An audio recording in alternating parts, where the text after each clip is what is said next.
faradisa le tontolo misy ana mamay le miaina eto antany eo tonga olombelona natao arearaty nefa tsy teny hoe le fiainana ny ratsy de mahatonga anamteny mety misy ny alahelo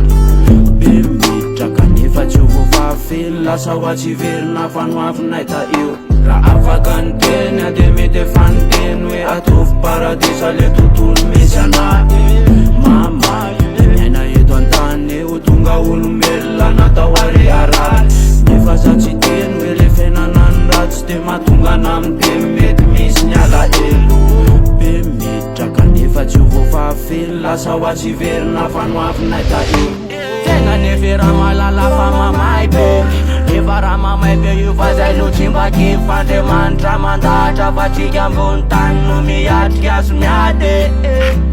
zay le hozatro ny fiaina nefa raha malale misy mafy tsy maintsy atrehan'io fa efa zay no lajanahary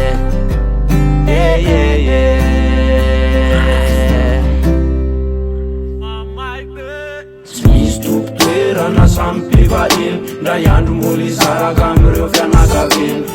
malahelo ihany ny azo atao fa lasa ho atsiveriny etsony ny avanao mamay fa voasoratra matona siny anao natao amitadidina mangidy fafatesana tsy ho resy fikazana ho any atsika vizy rery no manidy nefa kodaratra leto fiainana eto ambony tany misy ambony misy ambany nefa reo ambony jerojerony ambany nefa kory reo ambany manatena fiovany nda iandro any sana atry andrinao io mety mbola ihanyany mamae nefa zay le fiainana eto antany sikivina ketraka tsy maintsy miezaka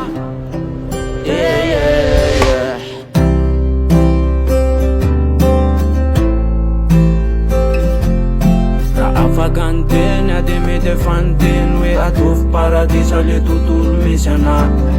mamay le miaina eto antany eo tonga olombelona natao arearaty nefa tsy teny hoe le fiainana ny ratsy de mahatonga anamteny mety misy ny alahelo be miditra kanefa tsy ho voafafely lasa ho atsiverina fanoavinay ta eo